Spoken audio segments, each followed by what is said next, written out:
Ang galing mo ni Angel. Ay, Dito tayo, nako. Angel. Eto na nga, Jason. Ay, yes, si Mamang ano yun?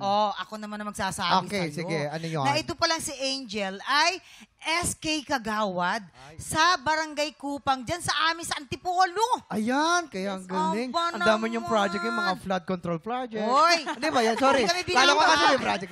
Sorry. Nabigla lang ako. Hoy, fairness sa amin sa Antipolo, wala naman kaming kasi mataas ang lugar namin. Oo, wala palang flood control project. Huwag kang Wala. Jason. At iba, Mamang, Oh. siya rin ay event singer sa mga bata. Oo Kiddies nga. parties. Ay, talaga? Siya nagpapanggap.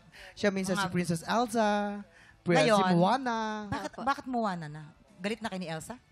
Tapos na po kasi yung season namin. So, So panibagong season na po. depende. Okay, Yes po. depende sa Sino mga yung brand na. Keme? Ay, oo. Apo. Mga Misa bida. mag-Princess Sarah ka naman. Sa mga 90s naman, yun. Oo. Mga nanay sila nila. 90s 90s na nanay siguro yung pagkasusunod.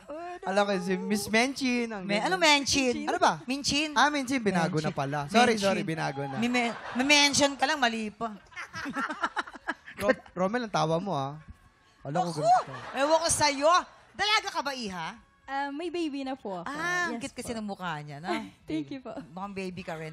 At amoy baby rin. May baby rin. Oo. Di, ikaw na lang umamoy. Amoy Delikado. lumad. Just lang.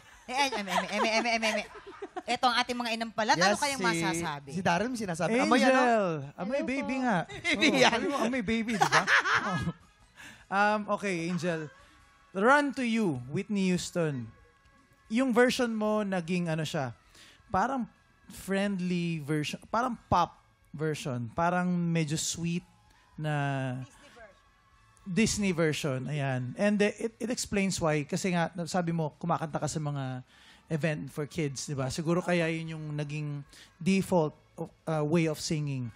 Which, ano naman, okay naman siya for me. Actually, wala naman ako masyadong napansin na off or what. Siguro yung start lang, yung first verse, siguro dahil medyo kinakabahan ka, kaya medyo may mga notes na hindi ganun ka pinpoint na nasa pool ng saktong-sakto. Siguro yun lang. Other than that, wala na ako ibang napansin. Siguro, if ever na ikaw ulit yung kakanta, try to, control yung kaba. Yun lang. Thank you po. Angel! Hello po. Napakahirap nitong kanta na to actually. Pero gusto ko yung pagkabuo ng boses mo, yung malaking boses mo. Gustong-gusto ko yun pag bumirit ka. Ang sarap pakinggan. May dynamics ka na, pero sana kung pwede pang meron pa, maidagdag sa dynamics mo para mas maganda pa.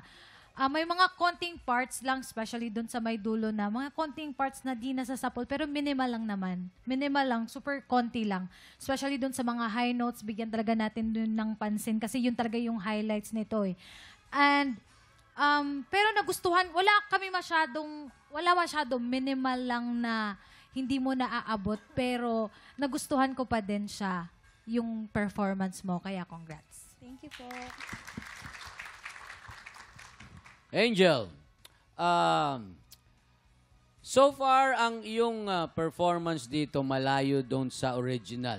Kay Whitney, tama? Yung kay Whitney kasi, pagdating doon sa may part na bumibira na siya, no? Yung kanya, bumira siya, pero parang kontrolado. Parang kontrolado. Hindi ko naman pwede sabihin na yun ang hinahanap ko. Pero yun yung style mo. Yung mata. Yung mata lagi nakapikit. Iwasan mo kasi, again, ang kinakantahan natin, audience. So, kailangan meron kang audience contact. Okay? Doon mo rin makukuha yung audience impact. Kasi pag tinitingnan mo sila, ano yung kanilang reaction. Ang ganda ng ending mo. Yung pinakahuli, ang tawag namin doon, yung ire, ang tawag namin doon. Yung effect na yon. Yung boses na parang nagka-crack ng konti. Yun. Aside from that, mic lang, too close. Sa intonation, wala masyado. Okay? Wala masyado talaga. Yun lang. Siguro, although hindi naman siya basag, mas maganda kung maging habit mo mas malayo ng konti pa. Yun. Maraming salamat. Ito na mga tiktropa. Susunod na ang kaagaw ni Angel sa titulong kampiyon ngayon, ang performance ni Sam Kanya. Sa pagbabalik po yan ang tangalan ng kampiyon dito sa TikTok Lock!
Tropa, pinanood mo hanggang sa dulo itong video na to, very good ka! For more happy time, watch more TikTok Lock videos on our official social media pages and subscribe to GMA Network official YouTube channel.